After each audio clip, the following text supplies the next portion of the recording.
Yan. Laot na naman. Hanap ng isda. Ayan. Oh. Ay, maglinis muna tayo ng isda natin. May ulam na tayo. Yung dito tayo sa dagat maglinis para malinis na malinis. Ayun. Kita nyo to? Ang sarap niyan. Dami niyan. Oh, presko yan.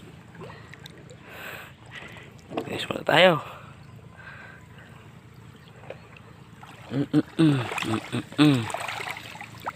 Ayun, di ba? Oh, kita nyo yun? Ayun, mga pula. 3, 4. Ayos na yan. May ulam na. Oh, 1 kilo mahigit yun. 300 yun.